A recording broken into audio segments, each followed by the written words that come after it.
કેશોદમાં વિવિધ કાર્યક્રમો સાથે રાષ્ટ્રીય પોષણ સમ સપ્તાહ ઉજવવામાં આવ્યો હતો। કેશોદ ખાતે પોષણ સમ સપ્તાહ કાર્યક્રમનો પ્રારંભ મંચસ્થ અધિકારીઓ અને પદાધિકારીઓના હસ્તે દીપ પ્રાગટ્ય કરીને કરવામાં આવ્યો હતો। દેશભરમાં 1 થી 7 સપ્ટેમ્બર દરમિયાન રાષ્ટ્રીય પોષણ સપ્તાહ 2025નું આયોજન કરવામાં આવી રહ્યું છે। આ વર્ષની થીમ સારું જીવન માટે યોગ્ય ખાઓ એટલે સારા જીવન માટે યોગ્ય આહાર અપનાવો।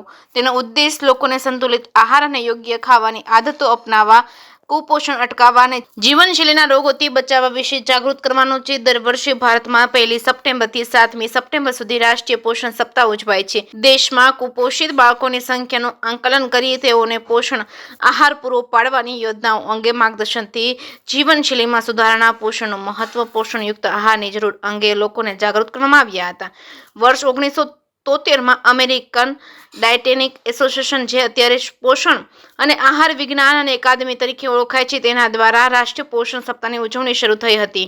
વર્ષ 1980માં તેનો વ્યાપ વધ્યો છે। વર્ષ 1962માં ભારત સરકારે રાષ્ટ્રીય પોષણ સપ્તાહની ઉજવણીમાં પ્રારંભ કર્યો છે। આ વર્ષમાં ભારતમાં રાષ્ટ્રીય પોષણ સપ્તાહની ઉજવણી દરમિયાન અલ્પ પોષણ અને અતિપોષણ, સૂક્ષ્મ પોષણ તત્વોની શરીરમાં કમીના કારણે ઊભી થતી કુપોષણની સમસ્યાને ઘેરી બની છે। આ દેશમાં 74% જેટલા લોકો જુદા જુદા કારણે પોષણ આહાર લઈ શકતા નથી। તેમાં બદલાવેલી જીવનશૈલી, કામનું ભારણ, ખાનપાનની બદલતી આદતો અને આર્થિક પરિસ્થિતિ પર કારણભૂત ગણાય છે। રાષ્ટ્રીય પોષણ સપ્તાહ દરમિયાન આરોગ્ય તપાસણી, પોષણનું મહત્વ સમજાવવા વિવિધ કાર્યક્રમનું આયોજન તેમજ ધાત્રી તેમજ પ્રસૂતા બહેનો, ગર્ભવતી બહેનોના આરોગ્ય વિશે તકેદારી વગેરે પ્રવૃત્તિઓ સાથે વાનગી સ્પર્ધા યોજવામાં આવી હતી। પહેલા પોષણ મિશન તરીકે ઓળખાતું રાષ્ટ્રીય પોષણ સપ્તાહ દરમિયાન 6 વર્ષ સુધીના બાળકોને પોષણમાં સુધારવા વિશે કાર્યક્રમો અને પ્રવૃત્તિઓ પણ યોજવામાં આવી હતી। પોષણ આહારનું વિતરણ કરવામાં આવ્યું હતું। કેશોદ ઘટક 1માં યોજાયેલ પોષણ સપ્તાહ ઉજવણી કાર્યક્રમમાં બહોળી સંખ્યામાં લાભાર્થી બહેનો ઉપસ્થિત રહ્યા હતા। નિષ્ણાતો દ્વારા જરૂરી માર્ગદર્શન આપવામાં આવ્યું હતું। શારીરિક તંદુરસ્તી જાળવવા સૂચનો કર્યા હતા।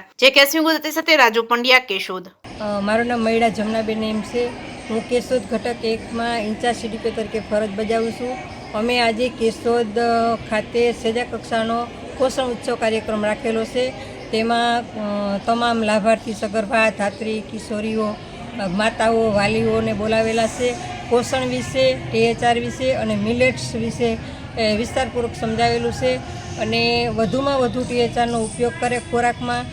માતા મરણ, બાળ મરણ, માતા માંદગી, બાળ માંદગી ઘટે તે અમારું ધ્યેય છે અને અમારા બહેનો આંગણવાડી કેન્દ્રો પર THRનું વ્યવસ્થિત વિતરણ કરે છે। તમામ લાભાર્થી સુધી THR પહોંચાડે છે અને તે ખાય તેવા પ્રયત્નો કરે છે અને કુપોષણ ઘટાડવા માટે પ્રયત્નશીલ રહે છે।